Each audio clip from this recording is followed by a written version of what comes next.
This happened a couple of years ago, right before school ended, on the last day of 8th grade. It was exactly what you'd expect on the final day of middle school. Excitement and bittersweet goodbyes. Everyone was running around, scribbling signatures and cheesy messages in each other's yearbooks. My middle school was huge, easily over 1,000 students. So to keep things manageable, the teachers collected our yearbooks and passed them around to different classrooms, making sure everyone who wanted to got a chance to sign. I'm sure you could see how that could create problems. Anyone who wanted to could write whatever they wanted in anyone's yearbook. The teachers tried their best to prevent things from getting out of hand, but I knew a few kids who wrote some mean messages to people they didn't like. At the end of the day, when I got my yearbook back, I flipped through the pages eagerly, reading all the goofy notes from my friends. But as I scanned the pages, something caught my eye.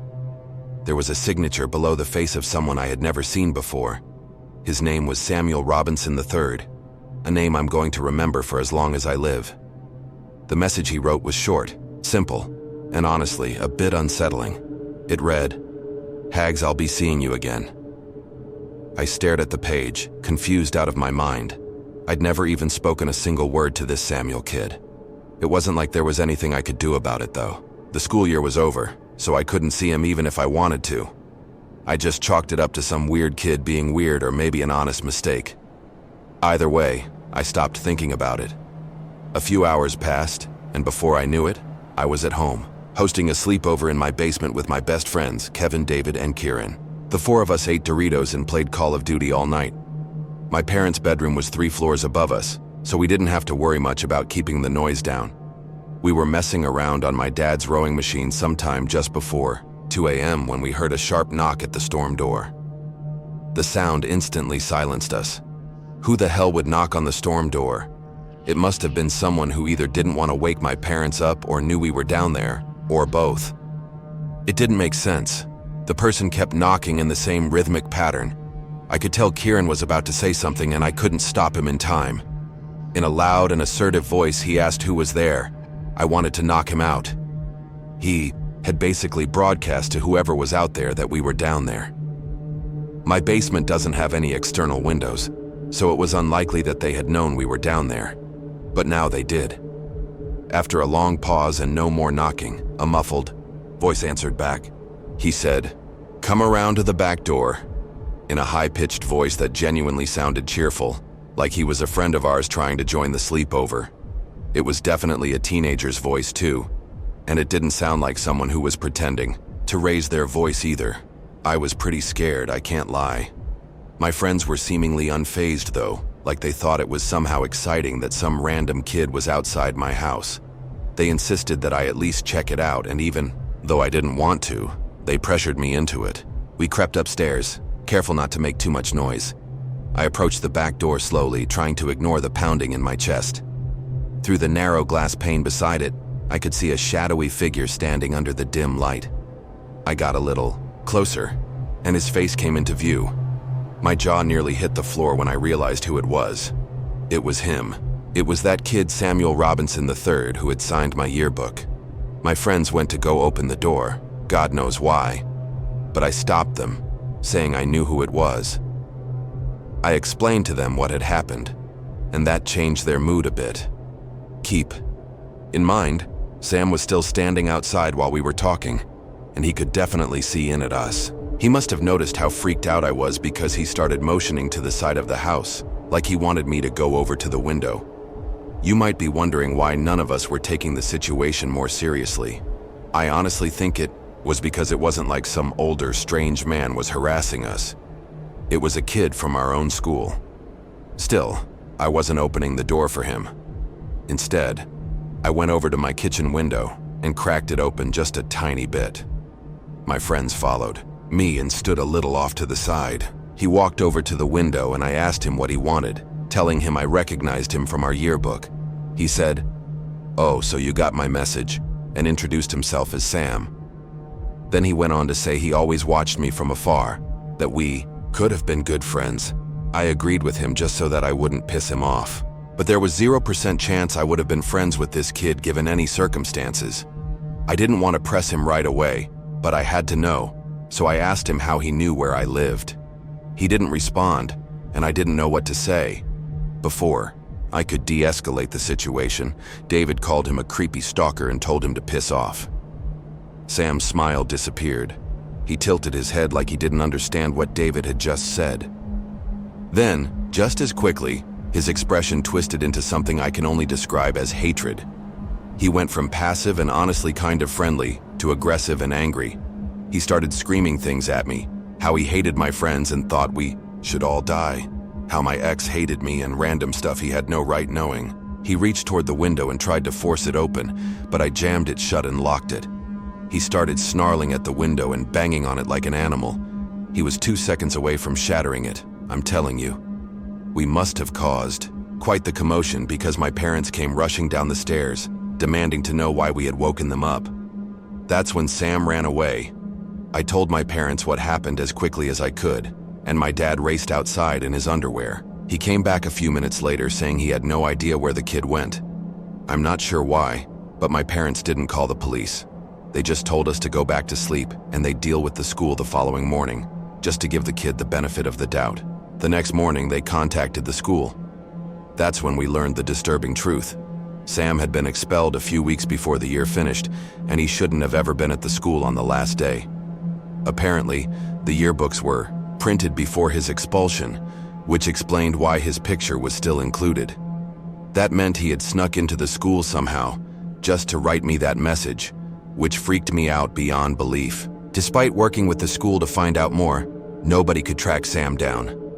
It was like he and his parents didn't exist. The whole thing was a pretty big deal, but the school did what they could to keep things under wraps. To this day, I still have no idea how he knew where I lived. That's what freaks me out the most. The running theory is that he was a mentally challenged and troubled young boy who took a strange liking to me for whatever reason, and then he stalked me for who knows how long. My parents were worried for weeks. It's something we don't talk about anymore because it's just uncomfortable, but living in that same house has never felt the same ever since.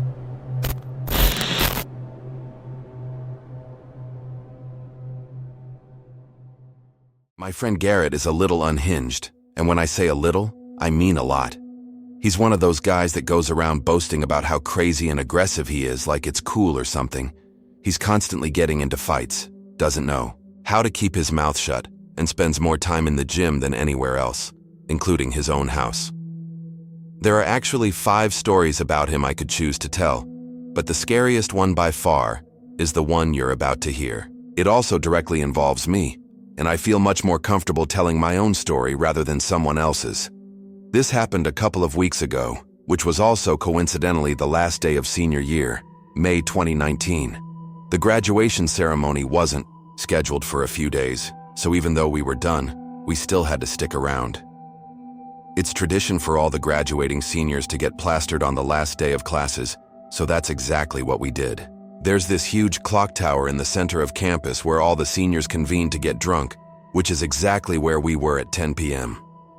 It was packed. There were over 1,000 people crammed into that one courtyard. It was bittersweet for me at least, but I think everyone was relieved at having finished finals, which are pretty tough at my school. There are a handful of other senior traditions I could tell you about, but I'm going to try to keep things succinct. There were 6 of us, me, C, T, R, N, and obviously Garrett. I don't think the rest of my friends would be comfortable with their names out there, so I'm just calling them by their initials. I should also really quickly mention that we lived off campus, meaning we had to walk through the city to get home. There are a decent amount of homeless people in that city, so it's not rare to encounter some of them late at night. Anyway, we were heading back home from the clock tower when Garrett did some Garrett stuff. Well, it wasn't really his fault, but that's neither here nor there. As we were crossing the street, some random homeless guy ran up to our group and started tweaking. Usually the homeless people around here keep to themselves since they're all tripping on drugs and didn't notice their own surroundings. But this guy clearly wanted to engage. He was just standing in the middle of the crosswalk, yelling things at us like he was a bridge troll protecting the other side of the street. We laughed a little and started walking in a wide semicircle around him as we didn't want to piss him off or antagonize him. Well, everyone but Garrett, that is. Instead of disengaging, Garrett started yelling things back at the guy, telling him to get the fucks out of the street and to stop harassing strangers. The tweaker didn't like that and took a few aggressive steps toward him. That's when the rest of us jumped in to prevent an altercation from happening. We must have intimidated the tweaker because he stopped charging and went back to just yelling things. I pulled Garrett out of the street trying to get him to behave, but he pushed my hand away. Before any of us could do anything, he charged full speed at the tweaker and screamed, "Crazy!" The tweaker started running away, which caused Garrett to stop charging and start laughing. I know it's bad, but the scene was genuinely funny, as messed up as it was. It was like running full speed into a flock of birds and watching them scatter. We started walking towards our house after that, but after a few minutes we realized the tweaker was following us. When he caught us looking back at him, he started yelling things about how we had made a big mistake and how he was going to call Anish, whatever that meant.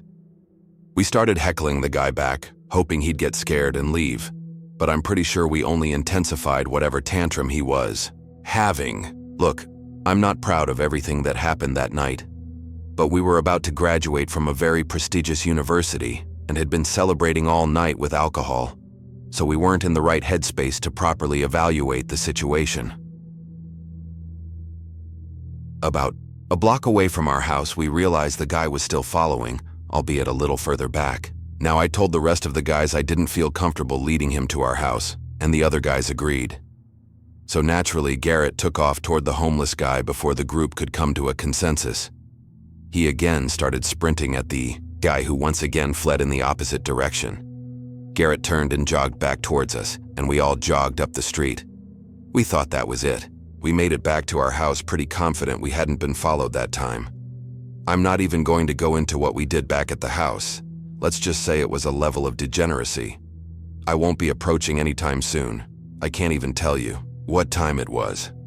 I was stumbling out of the front door to pick up my DoorDash when I noticed something odd. The side gate that led into our backyard was wide open. It was especially weird because we used this little strand of twine to keep it shut. So the door being open meant that someone had deliberately undone it. I instantly made the connection. It was probably that guy from earlier. I had enough sense to connect the dots, but I guess I didn't have enough sense to react accordingly. The smart thing would have been to alert my friends, but my drunken self decided to investigate. I put the DoorDash on the porch and went around the house, trying my best to walk straight. I turned the corner into the backyard, and before I could even see, I felt a rope around my throat. I flailed around wildly, but it was no use. Someone was strangling me from behind, and there was nothing I could do about it. I felt the rope's frayed ends digging into my throat as he tightened it with all his strength. I genuinely thought I was going to die. With all my might, I swung my legs backward, and he lost his footing. The two of us hit the ground, and I could breathe again, but he was still on top of me. In a fit of rage, he clawed at my face, and I could feel blood streaming down my cheeks. I threw him off of me, and he got to his feet before running out of sight. I'll try and keep things short from here on out. I ended up having to go to the hospital that night. The cuts weren't bad, but I needed a bunch of shots to protect me against any kind of diseases the guy might have had. The police were less than helpful, and since I was moving out a week later, there wasn't much I could do either. The worst part about the whole thing was that I had visible cuts in all my grad photos. Garrett felt so bad he ended up taking me to Now, but I never held anything against him. I just hope he's learned his lesson about not antagonizing people who have nothing to lose.